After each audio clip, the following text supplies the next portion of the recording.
சோனாலி மற்றும் மோகன் ரெண்டு பேருமே ஒருத்தர் ரொம்பவே நேசிக்கிறாங்க. ஆனா என்ன பண்றது, பொண்ணு வந்து ஒரு நார்மலான விவசாயியோட பொண்ணு. ஆனா பையன் நல்ல ஜமீன்தாரியோட பையன். மோகனோட அப்பாக்கு இந்த மாதிரி அவ ஒரு ஏழை பொண்ணை காதலிக்கிறா அப்படின்னு தெரிஞ்ச உடனேயே அவரு ரொம்ப கோவப்படுறாரு. மோகன், நீ எனக்கு ஒரே ஒரு பையன், எனக்கு உன் மேல நம்பிக்கை இருக்குப்பா. அப்பா, நான் சோனாலியை ரொம்ப விரும்புறேன்ப்பா. வாழ்ந்தா அவ கூட தான் நான் வாழ்வேன்ப்பா. உங்க காசு பணம் ஒண்ணுமே வேணாம், உங்களோட ஆசீர்வாதம் இருந்தா அதுவே போதும். உனக்கு சொத்தும் கிடைக்காது, ஆசீர்வாதமும் கிடைக்காது. காதல் திருமணம் எனக்கு பிடிக்காது. மோகன் சோனாலியோட சேர்ந்து அவன் வீட்டை விட்டு கிளம்பி போய் அவங்கிட்ட இருந்த பணத்துல ஒரு சின்ன வீடை வாங்கி அவன் வாழ ஆரம்பிக்கிறான். அவன் விறகு வெட்டி அந்த விறக மார்க்கெட்ல வித்து அதுல வர பணத்தை வாழ்க்கைய ஓட்டிட்டு இருந்தான். ஒரு நாள் என்ன ஆச்சுன்னா, மோகன் எப்பயும் போலவே விறகு விக்கிறதுக்காக கிளம்பிடுறான். அன்னைக்குன்னு பார்த்து ஒரு வயசான ஒரு பாட்டி வீட்டுக்கு வராங்க. அம்மா, எனக்கு கொஞ்சம் குடிக்க தண்ணி இருந்தா கொடுமா, நீ நல்லா இருப்ப. ஆனா அந்த பாட்டிய பார்த்த உடனே சோனாலிக்கு ரொம்பவே பாவமா இருக்கு. ஐயோ இல்லம்மா, நீங்க உள்ள வந்து உட்காருங்க, நான் உங்களுக்கு சாப்பாடோட சேர்ந்து தண்ணியும் கொடுக்கறேன். அவங்களுக்கு ரொட்டி அதுக்கப்புறம் சில்லுன்னு தண்ணி கொடுக்கறாங்க. அத சாப்பிட்ட பிறகு அந்த பாட்டி ரொம்பவே சந்தோஷப்படுறாங்க. அதுக்கப்புறம் அந்த பொண்ண அவங்க ரொம்ப சந்தோஷமா ஆசீர்வாதம் பண்றாங்க. என் மகளே, நான் நினைச்சதை விட நீ ஜாஸ்தி பண்ணிட்ட இந்த வயசான பாட்டிக்கு. நீயோ உன் புருஷனோ அப்புறம் உன்னோட பசங்களோ நீங்க ரொம்பவே நல்லா இருக்கணுமா அப்படின்னு சொன்னதோ அவளுக்கு கொஞ்சம் சிரிப்பா இருக்கு. பாட்டி, எனக்கு கல்யாணம் இப்பதான் ஆச்சு, இன்னும் எனக்கு குழந்தை பொறுக்கல, நானும் என் புருஷனும் மட்டும்தான் இருக்கோம். எனக்கு நல்லாவே தெரியும், ஆனா உன்னோட முகத்தை பார்த்தே நான் தெரிஞ்சுக்கிட்டேன் நீ இப்ப பிரெக்னெண்டா இருக்கேன்னு. நீ இனிமே உன்னையோ உன்னோட பசங்களையோ நல்லா பாத்துக்கணும், சரியா? உனக்கு 8 பசங்க பொறுக்க போறாங்க பாரு. எனக்கு இன்னும் கொஞ்சம் தண்ணி குடுக்கறியா அப்படின்னு சொன்னதும் அவளும் அத பத்தி யோசித்துக்கிட்டு எதுவும் புரியாது. ஆனாலும் உள்ள போய் தண்ணி எடுத்துட்டு வந்து குடுக்க பாக்குறா. ஆனா வீட்ல அந்த பாட்டிய காணோம். அப்புறம் அவங்க கணவர் வந்ததும் அவங்க கணவர்கிட்ட இத விஷயத்த சொல்றா. நீ யார் என்ன சொன்னாலும் அப்படியே நம்பிடுறது. இப்படியே கொஞ்ச நாள் போனதும் அவளுக்கு தெரியுது அவ பிரெக்னெண்டா இருக்கான்னு. ஆனா அந்த பாட்டி சொன்ன மாதிரி அவ 8 குழந்தைங்கள பெத்தெடுக்கிறா. அப்புறம் அவங்க 8 குழந்தைங்கள ஒன்னா பார்த்ததும் சொல்றாங்க, அட மோகன், நீயே இதோ கஷ்டப்பட்டு நீயும் உன் பொண்டாட்டியும் வாழ்ந்துட்டு இருக்கீங்க, இப்ப அது கூட சேர்த்து 8 பசங்களை எப்படி பாத்துக்க போற? அப்படி சொல்லாதீங்கம்மா, குழந்தைங்க சாமி மாதிரி. அங்க படுத்துட்டு இருந்த சோனாலி கூட இந்த விஷயத்த பத்தி கேட்டு அவ ரொம்பவே சந்தோஷப்படுற ஆனந்த கண்ணீரே வந்துடுது. கடவுள் என்ன அனாதையா படிச்சாலும் எனக்கு வந்த கணவர் மட்டும் கடவுள் தான். என்ன மாதிரி சந்தோஷமா இந்த உலகத்துல எந்த பொண்ணாலயும் இருக்க முடியாது. ஒரு பக்கம் சோனாலி தினமும் குழந்தைங்கள ரொம்பவே நல்லா பாத்துப்பா. மோகன் எப்பயும் போலவே விறகு விக்கிற வேலைய செஞ்சுக்கிட்டு இருப்பாரு. சோனாலி பசங்க இப்ப நல்லா நடுக்கிற பசங்களாயிட்டாங்க. அப்ப குட்டி பொண்ணு ஒருத்தி சொல்றா, அம்மா, அப்பா எப்ப வருவாரு? நமக்கு தாத்தா பாட்டி இல்லையா? தாத்தா பாட்டி எல்லாருக்குமே இருக்காங்க, ஆனா நமக்கு மட்டும் தாத்தா பாட்டி இல்ல. அப்ப ரோஷினி சொல்றா, நம்ம தாத்தா கெட்டவரு. அது சொன்னது கேட்டதோ சோனாலி ரொம்ப கோவமா குழந்தைங்கள திட்ட ஆரம்பிச்சிடுறா. பசங்களா அப்படி சொல்லக்கூடாது, அவங்க உங்க தாத்தா. ஒரு நாள் சோனாலியோட பசங்க 8 பேருமே ஸ்கூலுக்கு போயிட்டு வந்துட்டு இருக்கும்போது ரோட்ல ஒரு காரு வேகமா போய் அப்படியே ஆக்சிடென்ட் ஆகி கீழே விழுந்துடுது. அதுக்கப்புறம் இத பார்த்த பசங்க சீக்கிரமா பயந்து போய் ஓடி போய் அதுக்குள்ள இருந்த அந்த தாத்தாவை வெளியே கூட்டிட்டு வந்து உட்கார வைக்கிறாங்க. அங்கிள், நீங்க நல்லா இருக்கீங்கல்ல? உங்களுக்கு எதுவும் ஆகல இல்ல? நல்ல வேலை குழந்தைகளா, நீங்க வந்து முழுங்கிட்டே இருந்த என்ன எப்படியோ காப்பாத்திட்டீங்க. இல்லனா நான் கண்டிப்பா செத்து இருப்பேன். நீங்க 8 பேருமே செல்வ செழிப்பா இருக்கணும்பா. அப்ப மயங்க் சொல்றான், இளைஞர்கள், நாங்க அப்படி இருக்க முடியாது, நாங்க ஏழைங்க. அப்படி எதுக்கு சொல்றீங்க? உங்க அப்பா நல்லா படிச்சு வேலை பார்க்கலையா? இல்ல அங்கிள், எங்க அப்பா பெரிய பெரிய படிப்பெல்லாம் படிச்சிருக்காங்க. ஆனா அவங்க சிட்டிக்கு போய் வேலை பார்க்க விரும்பல. ஏன்னா அவங்க அப்பா இங்க தான் இருக்காங்களா, அவங்க தனியா இருக்காங்களா, உடம்பு சரியில்லையா, அதுக்கு தான் இந்த கிராமத்திலேயே இருக்காங்க. அப்படியா? உங்க தாத்தாவோட பேர் என்ன சொல்றீங்களா? நாங்க அவங்கள பார்த்ததில்ல. அவங்க பேரு ஹரிவம்ஸ்ரீ. அத பேரை கேட்டதோ ஜமீன்தார், அதாவது மோகன்லாலோட அப்பாக்கு ரொம்பவே ஷாக் ஆயிடுது. அவரு கண்ணு முன்னாடி இருக்கிறது வேற யாரும் கிடையாது, அவங்க 8 பேருமே அவரோட சொந்த பேரை பேத்திங்க. அதனால அவருக்கு ஆனந்த கண்ணீரே வந்துடுது. நான் பண்ண தப்புக்காக இந்த குழந்தைங்க கிட்ட என்ன வேணாலும் சொல்லிருக்கலாம், ஆனா என்னை பத்தி புகழ்ந்து சொல்லிருக்கா என் பையன். எப்பவுமே அவனை நான் வெறுத்துக்கிட்டே இருக்கேன். என் பையன் கிட்ட இருந்து நான் பிரிஞ்சிட்டேன். என்ன ஆச்சு தாத்தா? என்ன சொன்னம்மா? தாத்தாவா? இன்னொரு வாட்டி கூப்பிடுமா? இல்ல, அம்மா சொல்லிருக்காங்க. அதாவது என் தாத்தாக்கு கூட வயசாயிருக்கு உங்க வயசுதான்னு. அதனாலதான் உங்களை நானு தாத்தான்னு கூப்பிட்டேன். தப்பா கூப்பிட்டுட்டேனா? அப்படியெல்லாம் ஒண்ணுமே இல்லம்மா. இனிமே என்ன நீங்க தாத்தான்னு கூப்பிடலாம், சரியா? வாங்க, இங்க இடம் சரியில்லை. நாம நம்ம வீட்டுக்கு போய் அங்க உட்காந்து பேசலாம். அதுவும் உங்க அப்பா அம்மா கூடவே. அப்ப அந்த ஊரோட ஜமீன்தார் அந்த 8 பேரையும் கிட்ட கூப்பிட்டு ஹக் பண்ணிக்கிறாரு. அதுக்கப்புறம் வீட்டுக்கு கூட்டிட்டு போறாரு. அதுக்கப்புறம் அங்க சோனாலி மற்றும் மோகன் அவங்க அப்பா வந்தத பார்த்து அவங்களும் ரொம்ப சந்தோஷப்படுறாங்க. அப்புறம் சொல்றாரு, அட அப்பா, இத்தனை வருஷத்துக்கு அப்புறம் நீங்க உருப்படாம போன பையனை பார்க்க வந்திருக்கீங்க. உங்களை எத்தனை நாளா பார்க்கணும்னு துடிச்சிருக்கேன் தெரியுமா? மகனே, உன்னை நான் பார்க்க மட்டும் வரல, உன்னை என் கூடவே கூட்டிட்டு போக வந்திருக்க. ஆனா இப்படி உன்னை நான் கூட்டிட்டு போக மாட்டேன். நம்ம கிராம ஜனங்களுக்கு முன்னாடி நான் உன்னை அவமானப்படுத்தி துரத்திட்டேன்.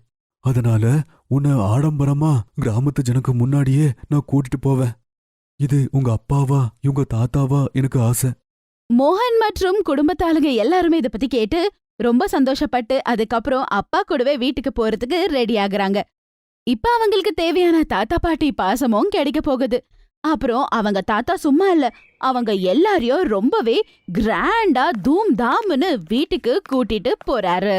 அதுக்கப்புறம் பசங்க எல்லாருமே அந்த வீட்ல ரொம்ப சந்தோஷமா இதுக்கப்புறம் கவலையே இல்லாத அவங்க எல்லாருமே வாழ்ந்தாங்க.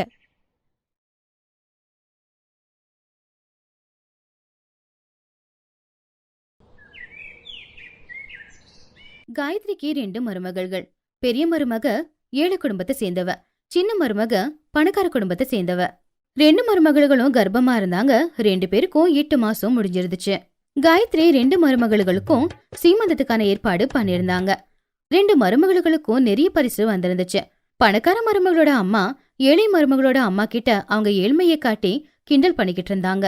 உங்க பொண்ணோட சீமந்தத்துக்கு 1 கிலோ நெய் டப்பாவை கொடுத்துட்டு வந்து இதுதான் பரிசுன்னு சொல்றீங்களே, இதெல்லாம் பரிசாகுமா? என் பொண்ணுக்கு பாருங்க, நான் தங்கத்துல ஆரம், வைரத்துல ஒட்டியானம், நிறைய பழம், ட்ரை ஃப்ரூட்ஸ் எல்லாம் கொண்டு வந்திருக்கேன். நீங்க 1 கிலோ நெய் டப்பா கொடுத்துட்டு வந்து பொண்ணை பார்க்க வந்திருக்கீங்க. விடுமா, அவங்க கிட்ட ஏன் இதெல்லாம் சொல்லிக்கிட்டு இருக்க? அப்ப அவங்க மாமியார் காயத்ரி வந்து, இதெல்லாம் எதுக்கு சம்பந்தி பேசிக்கிட்டு, வாங்க வந்து உட்காருங்க, 2 பேருக்கு குடிக்க டீ எடுத்துட்டு வரேன். கொஞ்ச நேரத்துக்கு அப்புறம் அவங்க சீமந்தம் நடந்துச்சு. அப்போ பணக்கார மருமகளோட அம்மா அவங்க பொண்ணுக்காக மட்டும்தான் பரிசு கொண்டு வந்திருந்தாங்க. ஏழை மருமகளோட அம்மா 2 மருமகளுக்கும் சேர்த்துதான் பரிசு கொண்டு வந்திருந்தாங்க. சின்ன மருமகளே, இந்த அம்மா எடுத்துக்கோ, உனக்காகவும் நான் நெய் கொண்டு வந்திருக்கேன். நீங்க கர்ப்பமா இருக்கிறத கேள்விப்பட்ட நாள்ல இருந்து உங்க 2 பேருக்காகவும் இந்த நெய்யை நான் தயார் பண்ணிக்கிட்டு இருந்தேன். இல்ல, இந்த லோக்கல் நெய்யெல்லாம் நான் சாப்பிட மாட்டேன், நான் வெறும் பிராண்டட் தான் சாப்பிடுவேன். நீங்க இதை எடுத்துட்டு போயிடுங்க. இந்த அம்மா பொறுக்க போற குழந்தைக்காக நான் விலை அதிகமான துணியும் பொம்மையும் வாங்கிட்டு வந்திருக்கேன். அட அம்மா, இதெல்லாம் வாங்கிட்டு வரணும்னு யார் கேட்டாங்க? அட, என் பொண்ணோட குழந்தை இது கூட செய்யலனா எப்படி சொல்லு? அம்மாடி, நான் உங்க 2 பேருக்காகவும் இந்த சத்து மாவு லட்டு கொண்டு வந்திருக்கேன். 2 பேரும் சாப்பிடுங்க, ஆரோக்கியத்துக்கு நல்லது. இந்த அம்மா சின்னவளை நீயும் சாப்பிடு. இல்ல, இதெல்லாம் எனக்கு பிடிக்காது. சரிம்மா, உனக்கு விருப்பம் இல்லனா வேண்டாம். அம்மாடி பர்வல், நீ இந்த நேரத்துல வீட்டு வேலை அதிகமா பார்க்கணும். அப்பதான் நம்ம உடம்புக்கு ரொம்ப நல்லது, உன்னுடைய பிரசவமும் சுலபமா நடக்கும். இதை நான் 2 பொண்ணுங்களுக்கும் சொல்லிக்கிட்டு தான் இருக்கேன் சம்மந்தி. ஆனா என் பொண்ணு வேலை செய்ய வேண்டிய அவசியம் எதுவும் இல்ல. அம்மாடி, நீ ஓய்வு எடுத்துக்கோமா. அம்மா, நீ எவ்வளவு நல்ல அம்மா, என்ன புரிஞ்சுக்கிறம்மா. ஆனா எங்க மாமியார் தினமும் ஏதாவது வேலை செய்ய அதுதான் நல்லது அப்படின்னு சும்மா தொந்தரவு கொடுத்துட்டு இருக்காங்க. அதெல்லாம் ஒண்ணு வேண்டாம், நீ பணக்கார வீட்டு பொண்ணு, எந்த வேலையும் செய்ய வேண்டிய அவசியம் உனக்கு இல்ல. இப்படி சில கசப்பான நிகழ்வுகளோட அந்த சீமந்தம் ஃபங்க்ஷனும் முடிஞ்சிருச்சு. இப்படியே நாட்களும் போய்கிட்டு இருந்துச்சு. சின்ன மருமகளோட அம்மா தன்னுடைய பொண்ணுக்காக பொறுக்க போற குழந்தைக்காக நிறைய பொருட்களையும் பெரிய பீரோக்களையும் கூட அனுப்பி வச்சிருந்தாங்க. தான் பிறந்த வீட்டுல இருந்து வர பொருட்களை பார்த்து சின்ன மருமக ரொம்பவும் திமிரா இருந்தா. வீட்டு வேலை எதுவுமே தொடவே இல்ல. ஆனா பெரிய மருமக மட்டும் வீட்டு வேலை எல்லாத்தையுமே செஞ்சுக்கிட்டு இருந்தா. என்ன இருந்தாலும் என் பெரிய மருமக தான். வயித்துல குழந்தைய வச்சுக்கிட்டு வீட்டு வேலை எல்லாத்தையும் பாக்குறான். ஆனா என் சின்ன மருமகளுக்கு தூங்குறதுக்கும் ரெஸ்ட் எடுக்கிறதுக்குமே நேரம் பத்தல. இவதான் உலகத்திலேயே முதல் தடவையா புள்ள பெத்துக்கிற பொண்ணு மாதிரி. இப்படியே சில நாட்களும் போச்சு. ஒரு நாள், அத்தை, எனக்கு வயிறு ரொம்ப வலிக்குது, பிரசவ வலின்னு நினைக்கிறேன். அசோக்க கூப்பிடுங்க. நீ கவலைப்படாத மருமகளே, இருமா, அசோக்கு ஃபோன் பண்ணி இப்ப ஹாஸ்பிட்டல் கூட்டிட்டு போக சொல்றேன். மூத்த மருமகளை கவர்மெண்ட் ஹாஸ்பிட்டலுக்கு கூட்டிட்டு போனாங்க. நல்லபடியா நார்மல் டெலிவரி ஆச்சு. ஒரு பையனும் பிறந்தான். அடுத்த நாள் சின்ன மருமகளுக்கு பிரசவ வலி ஏற்பட்டதும் அவங்க மாமியார் அவளை கவர்மெண்ட் ஹாஸ்பிட்டலுக்கு கூட்டிட்டு போனாங்க. அந்த ஹாஸ்பிட்டலை பார்த்து அவ சொன்னா, இல்ல அத்தை, இந்த மாதிரி ஒரு கவர்மெண்ட் ஹாஸ்பிட்டல் எல்லாம் என்னால இருக்க முடியாது. என் பொள்ளைய இந்த கவர்மெண்ட் ஹாஸ்பிட்டல்ல நான் பெத்துக்க மாட்டேன். நாளைக்கு நான் இன்ஸ்டால போஸ்ட் போட்டா என் ஃப்ரெண்ட்ஸ் எல்லாம் பார்த்து என்ன சொல்லுவாங்க? எனக்கு அம்மாவை கூப்பிடுறேன், ஏன்னா அவங்க பிரைவேட் ஹாஸ்பிட்டல் கூட்டிட்டு போவாங்க. இல்லம்மா, நான் உன் புருஷன் கிட்ட சொல்றேன், அவன் அக்கௌண்ட்க்கு பணம் அனுப்புவான். நாம பிரைவேட்லயே பிரசவம் பார்த்துடலாம். கொஞ்ச நேரத்துல பிரைவேட் ஹாஸ்பிட்டலுக்கு போய் சின்ன மருமகளுக்கு ஆபரேஷன் பண்ணி ஒரு பையனை எடுத்தாங்க. பில்லு 1 லட்சம் ரூபாய் ஆச்சு. 2 மருமகளுங்களுக்கும் குழந்தை பிறந்த விஷயம் கேள்விப்பட்டது அவங்க அம்மாங்க வந்து பார்த்தாங்க. சின்ன மருமகளோட அம்மா பொண்ணை பார்த்துட்டு போயிட்டாங்க. ஆனா பெரிய மருமகளுடைய அம்மா, சம்மந்தி அம்மா, எனக்கு தெரியும் 2 குழந்தைங்களையும் பாத்துக்கிறது ரொம்ப கஷ்டம். உங்களுக்கு உதவி செய்யறதுக்கு கொஞ்ச நாள் உங்க கூட தங்கிட்டு போறேன். அதை கேட்டு காயத்ரி சந்தோஷப்பட்டாங்க. 2 மருமகள்களையும் கூப்பிட்டுக்கிட்டு அவங்க எல்லாரும் வீட்டுக்கு வந்துட்டாங்க. பெரிய மருமகளுக்கு நார்மல் டெலிவரிங்கிறதுனால அவ ஈஸியா பால் கொடுத்துக்கிட்டு இருந்தா. ஆனா சின்ன மருமகளால அப்படி செய்ய முடியல. பாவம் சின்ன மருமகளோட குழந்தை அழ ஆரம்பிச்சது. அப்ப பெரிய மருமக அங்க வந்தா. அவளுடைய குழந்தைய படுக்கையில படுக்க வச்சுட்டு சின்ன மருமகளுடைய குழந்தைய எடுத்து அவ கையில கொடுத்தா. இந்தா பால் கொடு. இமானி குழந்தைக்கு பால் கொடுத்துக்கிட்டு, நான்லாம் என்ன அம்மா, என் குழந்தைக்கு சரியா பால் கூட கொடுக்க முடியல. அப்பதான் பெரிய மருமகளோட அம்மாவும் மாமியாரும் அங்க வந்தாங்க. அதுக்குதான் சின்ன மருமகளே சொன்னது, புள்ளத்தாச்சிங்க கொஞ்சம் குனிஞ்சி வேலை செய்யணும். அப்போ உங்களுக்கு நார்மல் டெலிவரி ஆகும், எந்த கஷ்டமும் இருக்காது. குழந்தைக்கு நீயும் நல்லபடியா உட்காந்து பால் கொடுத்திருந்திருக்கலாம். நீ ஒன்னும் கவலைப்படாதம்மா, நாங்க எல்லாரும் இருக்கோம்ல. நீ குழந்தைக்கு பால் மட்டும் கொடு, மத்தது எல்லாத்தையும் நாங்க பாத்துக்கிறோம். அம்மா என்ன மன்னிச்சிடுங்க, அன்னைக்கு நீங்க சொன்னதை கேட்டிருந்தா எனக்கும் நார்மல் டெலிவரி ஆயிருந்திருக்கும். சின்ன மருமகளுடைய அம்மா அவளை பார்க்க வரும்போது அவ கோவமா பேசினா. என்னம்மா, எங்க வர? பொய்யா பாசத்தை காட்ட வரியா? எனக்கு உன்னுடைய தேவை இருக்கும் போது நீ இருக்கல, ஹாஸ்பிட்டல்ல குழந்தைய என்னையும் பார்த்துட்டு போயிட்ட. இப்போ 2 மாசத்துக்கு அப்புறமா நாங்க சரியானதுக்கு அப்புறமா எங்களை பார்க்க வரியா? உன்னுடைய தேவை இப்ப எனக்கு இல்ல, தயவு செஞ்சு இங்க இருந்து போயிடுமா. அப்பதான் சின்ன மருமகளோட அம்மாவுக்கு அறிவு வந்துச்சு. அவங்க எல்லார்கிட்டயும் மன்னிப்பு கேட்டாங்க. அவங்க பணக்கார திமிர காட்டுறதை விட்டுட்டாங்க. சின்ன மருமகளும் பெரிய மருமகளும் கூட ஒற்றுமையா இருந்தாங்க. Thanks for watching.